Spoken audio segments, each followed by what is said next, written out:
Hello and welcome back to the TapD demo series. I'm Hannah with Lightning Labs, and this is a series of short demo videos walking through using the Taproot Assets daemon TapD from install to mint to send to burn.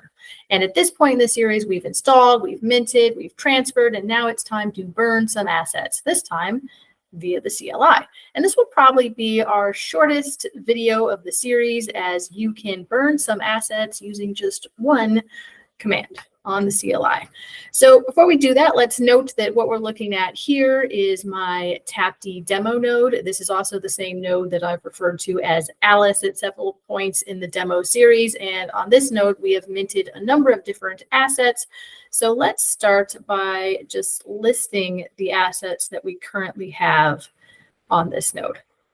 So we'll do that with this command, and let's take a look.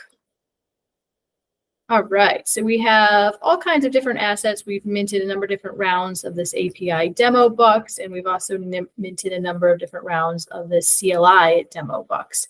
And today, since we're doing this on the CLI, let's burn some CLI demo bucks. So we have 90 currently. I'm going to copy for this particular round, and I'm going to copy this asset ID here.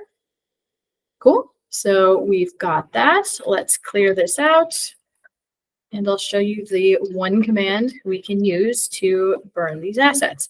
So it is tap, got to spell correctly, tap CLI. Where am I? Assets, burn. Then we need to give it the asset ID. We'll paste that in there. And we need to tell it the amount. Cool, and we'll go with just 10 for this particular example.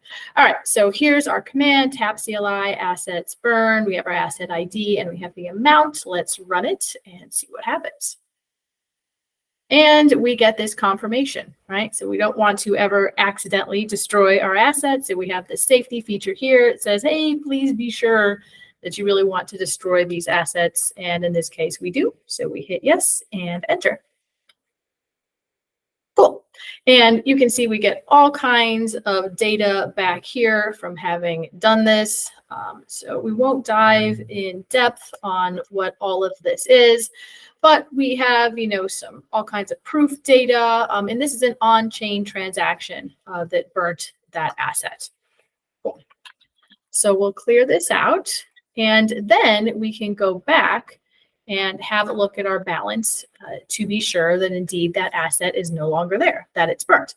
But again, because this was an on-chain transaction, our balance isn't going to be updated until we have some on-chain confirmation of that transaction.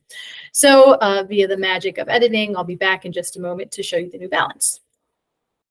But before we check our new balance, one thing I do want to note is that you can add a flag like this to that command if you're perhaps running this via script or something. You don't want to have to deal with that confirmation prompt. This could be very handy. And of course, just be careful that you really want to do that and you know what you're doing if you're going to use that flag. Okay, so we now have an on-chain confirmation. Let's go and look at our new balance. Awesome. So we can see this is our particular round of CLI demo bucks that we wanted to burn 10 of, and we have accomplished that. Our new balance is 80. Awesome. So to recap, what we've done here is simply burn some assets using the CLI. As always, you can get more information at docs.lightning.engineering, and I'll see you next time.